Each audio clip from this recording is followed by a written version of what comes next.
Air travel in 1971 operated on pure trust.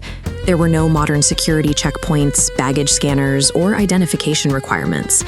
Passengers boarding Northwest Orient Flight 305 that Wednesday afternoon expected a standard 40-minute hop from Portland to Seattle. The manifest consisted mostly of families preparing for holiday dinners and business travelers returning home for Thanksgiving. Nothing in the boarding records or crew observations pointed to any immediate threat among them. Security at the airport did not fail. The vulnerability of Flight 305 stemmed from the flawless operation of an outdated system that would soon disappear. The man traveling under the name Dan Cooper blended perfectly into this environment. Witnesses consistently described his demeanor as calm, polite, and composed, dressed neatly in a dark suit and sunglasses. Criminal investigations usually rely on noticing anomalies. Cooper's ability to remain completely unremarkable frustrated investigators for decades. Fellow passengers barely recalled his presence. The situation shifted only when Cooper quietly handed a single folded note to a flight attendant. In the subsequent chaos, that original note was handled by multiple people and eventually lost.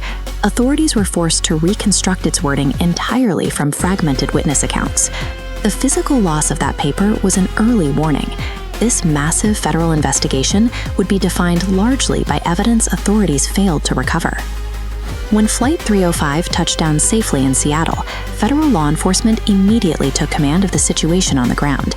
Airline executives and the FBI coordinated a methodical response.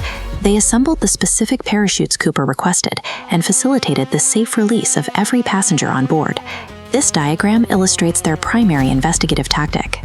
Agents meticulously photographed the ransom bills to track every serial number, operating under the assumption that this financial trail would guarantee the suspect's eventual capture. With the hostages released safely and the money delivered, investigators assumed the crisis phase was ending. They prepared for a standard arrest. But they were analyzing the situation as a static hostage negotiation. The actual escape plan was only just beginning. Law enforcement's strict reliance on established procedures provided a false sense of security, blinding them to the highly calculated move that was about to occur. Flight 305 departed Seattle for the second time, carrying only the flight crew in the cockpit and the unidentified hijacker in the empty cabin.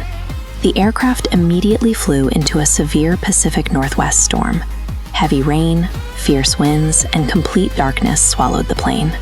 Over Washington state, the case stopped being a controlled negotiation. It became a highly volatile, active operational puzzle spanning thousands of square miles.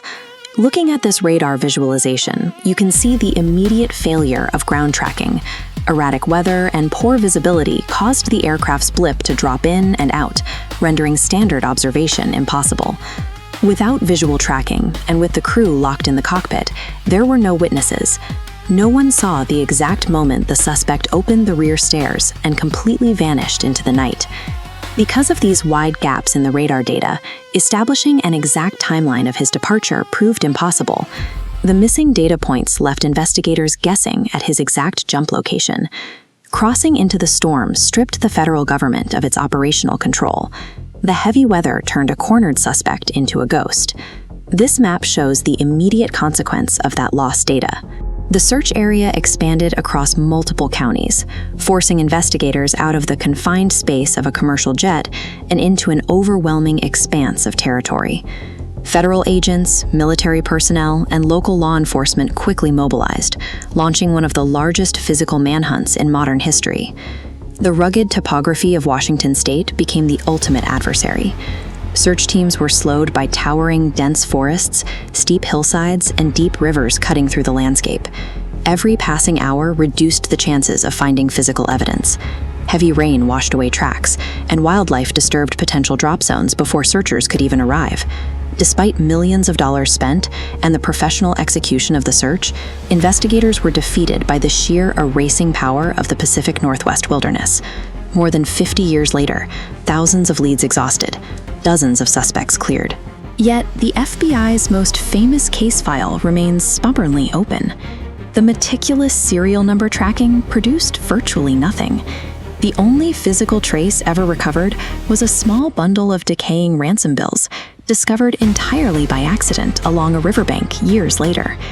Without a body, a confession, or further evidence, modern aviation experts and historians remain deeply divided on the most basic question of the case: whether Dan Cooper survived the fall at all. The analog era that allowed a man to board a commercial airliner completely undetected is gone.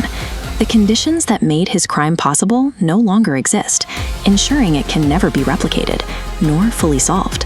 To explore more deep dives into history's greatest unsolved mysteries, hit the subscribe button and turn on notifications so you never miss an episode.